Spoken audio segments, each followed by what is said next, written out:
Maybe it was the silence in the house. Maybe it was the way he looked at me, not with judgment, not with pity, but with something I couldn't name. Something I hadn't felt in years. It started small. A glance held too long. A hand brushing mine at the sink. A late-night conversation that felt too warm.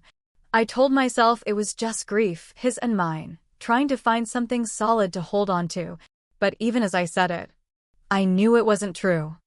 I didn't know where this road was heading, but I couldn't stop walking down it, not because I wanted to cross a line, but because for the first time in a long, long time, someone saw me.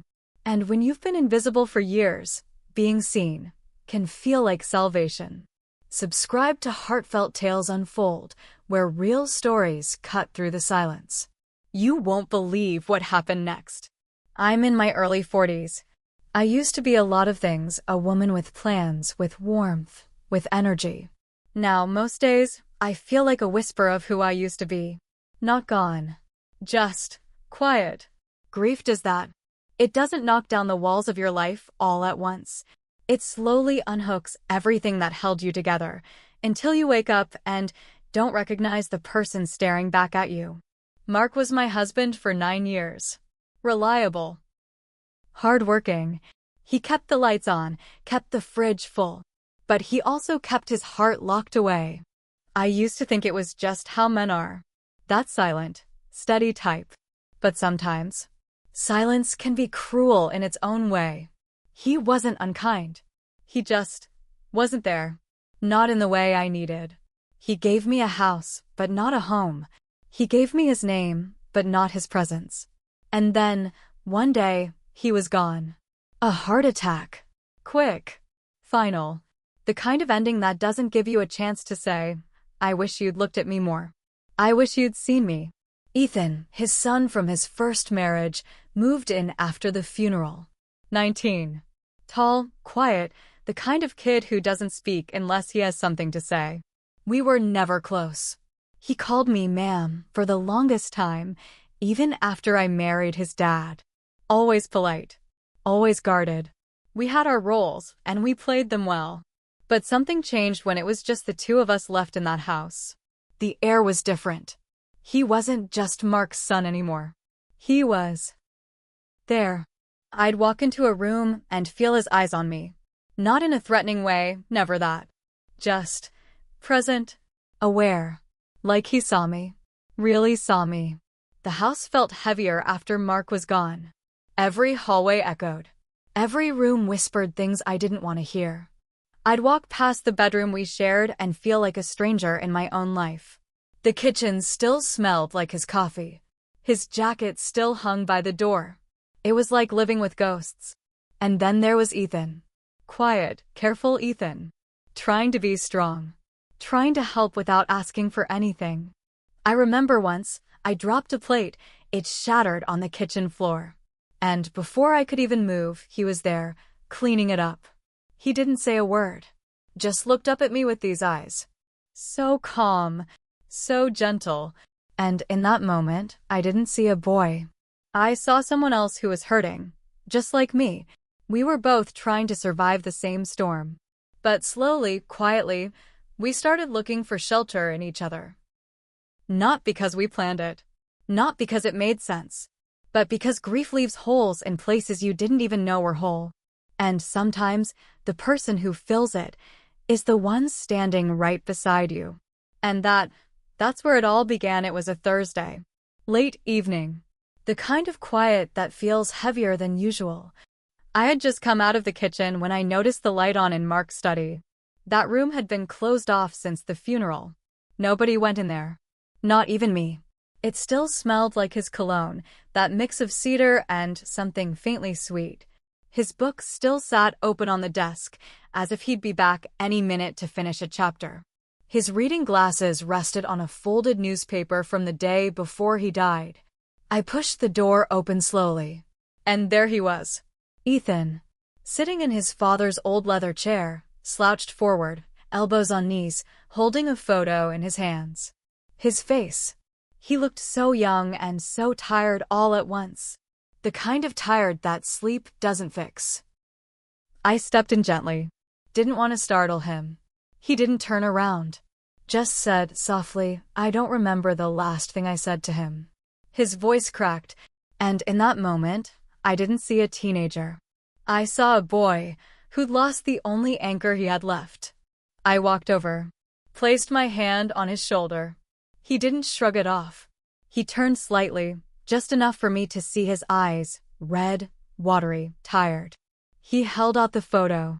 It was of the three of us, taken the summer before last, at that lake house Mark insisted on renting even though none of us really wanted to go. I was wearing a wide-brimmed sun hat. Mark had his arm around me, and Ethan. He wasn't smiling, just standing there like he never quite fit.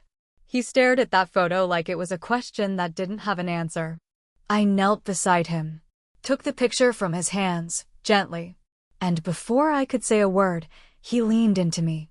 It was subtle, almost cautious, but his body just folded toward mine. And I wrapped my arms around him, not as a stepmother, not as anything defined, just as someone who understood what pain looked like in the dark. It should have been a moment of comfort. Simple, safe, but it lasted too long. His arms around me tightened just slightly, and I didn't let go either. Not right away. I felt the way his head rested against my shoulder, the way his breathing slowed, and I closed my eyes, because something inside me shifted. It wasn't lust. It wasn't desire. It was something deeper and far more dangerous. A quiet spark. A warmth I hadn't felt in years. The kind of warmth that makes you realize just how cold you've been living. And in that moment, I knew. Something had passed between us. Unspoken, uninvited, and completely real. It should have ended there. It should have been just comfort. But I felt something stir, and that terrified me. After that night in the study, I couldn't stop thinking about it. Not the hug itself, not the photo, but the way my arms felt when they wrapped around him, the warmth, the pause before we let go. And that's when the guilt crept in. Not loud, not dramatic, but slow, like water seeping under a closed door. I started remembering Mark. Not just the man I buried, but the man I married. The way he used to call me sunshine in the first year, and then stop somewhere along the way. The way he sat at the dinner table with his phone in his hand and his eyes anywhere but on me. The nights he rolled over without so much as a good night. There were good things too. Of course there were. But those moments had started feeling like old photos, things I could look at, but not touch. Things I remembered more clearly than I actually felt. I told myself I was just lonely, that I was grieving, that Ethan was like a son, that it was normal to feel a little off after everything we'd been through. But then he started showing up, more, in little ways. He'd text me while he was out, "Do you need anything from the store?" He fixed the leaky tap in the kitchen, brought in the groceries without being asked, reorganized the attic just because I mentioned it was a mess. And then one evening, as we were putting away the dishes, he looked at me and said, "Dad always said you were stronger than you knew." And something in me shifted, not because of what he said, but because of how he said it, like he meant it, like he saw that strength and still wanted to be near me. My heart fluttered, and I hated myself for that. I went to bed that night and lay there staring at the ceiling, ashamed of how warm that compliment had made me feel. I pulled Mark's old t-shirt close to me, the one I hadn't washed since the funeral, but the scent was gone. And all I could smell was distance. I told myself it was a phase, that Ethan didn't mean anything by it, that I was just looking for meaning where there was none. But then he started calling me by name. Not ma'am, not hey. He started saying Karen. Softly, carefully, like it mattered. And every time he did, I felt seen. Was it just grief playing tricks on me? Was I mistaking kindness for connection? Or had I been invisible for so long? I craved being seen even if it was by him. I began to catch myself watching him when he wasn't looking. The way he moved around the kitchen. The way he rubbed the back of his neck when he was thinking. How he always paused before knocking on my bedroom door.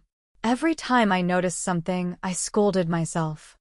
I reminded myself who I was, who he was. But then he started sitting a little closer when we watched TV. And when I laughed at something, he'd turn to look at me, not the screen. I wanted to shut it all down, draw a hard line, but I didn't.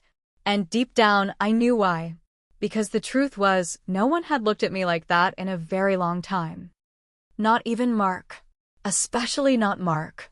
And I was afraid of what that meant. Afraid of what that said about me. Afraid that maybe, somewhere in the cracks of my brokenness, I wanted to be looked at that way. And I didn't know how to forgive myself for that. It was raining hard that night. The kind of rain that makes the windows tremble and the whole house feel smaller. The wind howled like it was mourning something too. And then, the power went out.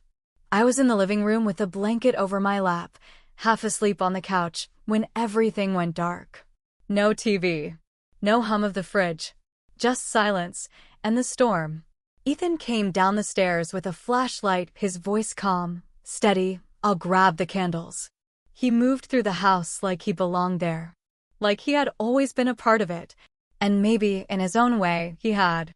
We lit candles in the living room and sat together in the flickering light. The storm outside made conversation feel pointless, so we just sat. The space between us on the couch wasn't much. And slowly, it disappeared. Not all at once. Just inch by inch. Until I could feel the heat of his arm brushing mine. Then our hands touched. Not fully. Just the edge of his pinky against mine. I pulled away. But not fast. And I didn't tell him to move. Didn't say a word. We sat like that for a long time. And I told myself the silence was harmless. But my heart, it was pounding loud enough to drown out the thunder. The next day, in the kitchen, I caught him staring at me. I had just come back from a walk. Hair damp, cheeks flushed from the wind. I was pouring tea when I felt it, his eyes on me. I looked up. He didn't look away. And for the first time, he didn't look like a boy. He looked like a man. A man who saw me and didn't flinch. Didn't turn away. I felt a flush rise up my neck. Turned back to the kettle like it meant nothing. But I couldn't shake the way his gaze had settled on me, not curious, not accidental, intentional. That night, I had a nightmare.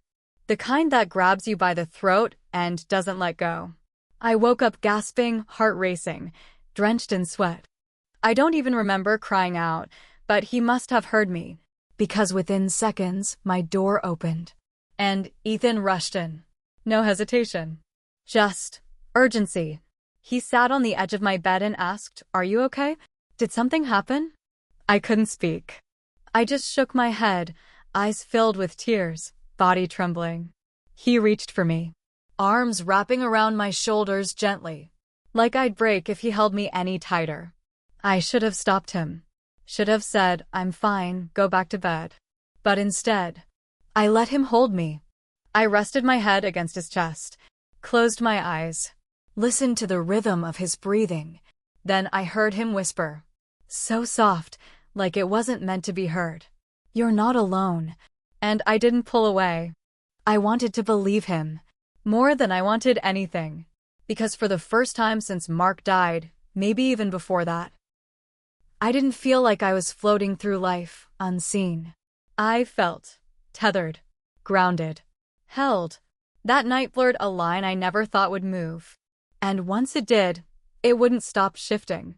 It was late, almost midnight. The house was quiet, the kind of quiet that only comes when every room has settled into its own kind of grief. I was in the living room again, staring at nothing. A candle flickered on the coffee table. Ethan came in without saying a word. He had a blanket in his arms. He just sat beside me. For a while, neither of us spoke. The silence between us wasn't awkward. It was thick, heavy, full of everything we weren't saying. I leaned my head back against the couch, eyes closed. And then, I felt it. A touch. Soft. His hand brushing a piece of hair from my face. My eyes opened slowly. He was watching me, not bold, not pushy, just waiting. watching like he didn't know if this was the moment everything would break or fall into place. And then, without a word, he leaned in, pressed a gentle kiss to my forehead.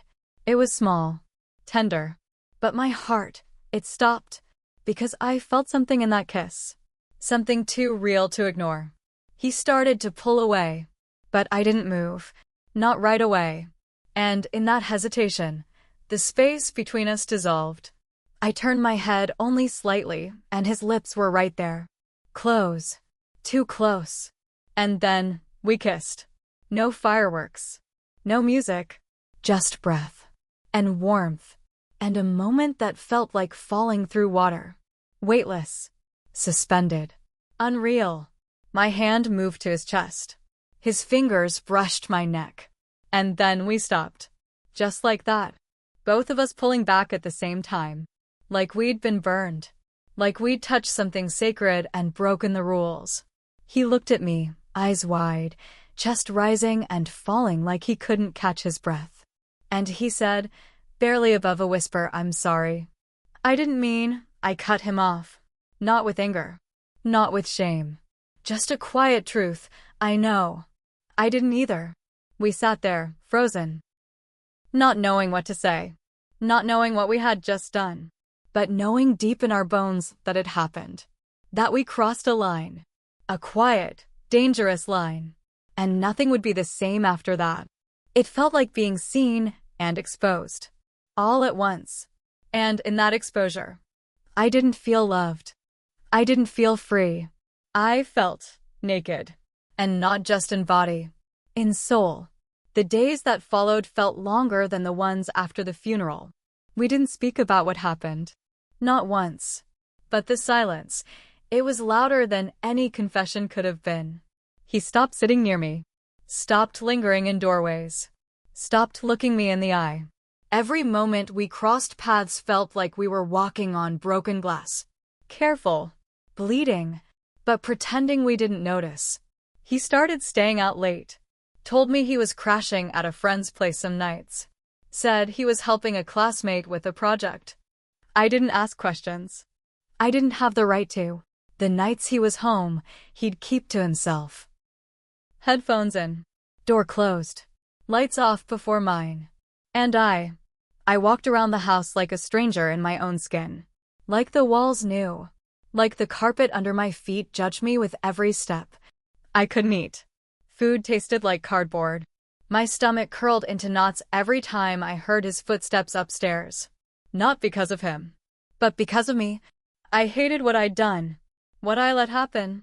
What I wanted to happen. I tried to return to my church group. Sat in the back, quiet. Listened to women talk about faith, forgiveness, moving forward. I smiled when they looked my way. But I never spoke. Not about this. I started seeing a grief counselor. Told her I was lost. That I felt stuck. She asked if I was angry at Mark for dying. I shook my head. But the truth was, I was angry he left me hollow. And more angry that someone else filled that space. I cleaned out the closets one afternoon. Found one of Mark's old sweaters and held it for so long my fingers went numb. And then I started packing up things I never thought I'd touch. Not because I was ready to move on, but because I couldn't breathe in that house anymore. I started thinking about selling it. About leaving. About starting over somewhere no one knew me, where I wasn't the woman who kissed her stepson in the dark. Then one morning, over coffee neither of us touched, Ethan looked up and said, "Maybe it's time I moved out." I stared at him, heart caught in my throat. Everything inside me screamed no, but all I could do was nod. He didn't wait for a fight. Didn't ask for a reason to stay. He just stood, walked away, and I listened to his footsteps fade down the hall. I didn't want him to go, but I knew he needed to. I just didn't know if it was to heal or to escape. Grief is a strange thing. People talk about it like it's this one solid weight you carry. But it's not. It's a shifting thing. Some days it sits in your chest like a stone. Other days it flows through your veins like ice. But the worst part is how alone it makes you feel, even in a room full of people who care. After Ethan left, the house felt quieter than ever. Not just empty, hollow. Like everything inside it had crumbled, except me, and I wasn't sure I wanted to be what was left standing. I spent a lot of time sitting on the edge of the bed, hands in my lap, trying to make sense of what I had become. I asked myself over and over, did I ruin him? Did I take a boy already grieving and turn him into something he didn't choose to be? Did I stain every memory he had of his father? Because how do you come back from that? How do you look at a photo and not see the line that was crossed behind the frame? But in the quiet moments, when the guilt loosened its grip just enough to let me breathe, I had to admit something else. In those moments, those few, trembling, terrifying moments with Ethan, I felt alive. Not proud, not strong, but alive, like blood was moving in my body again.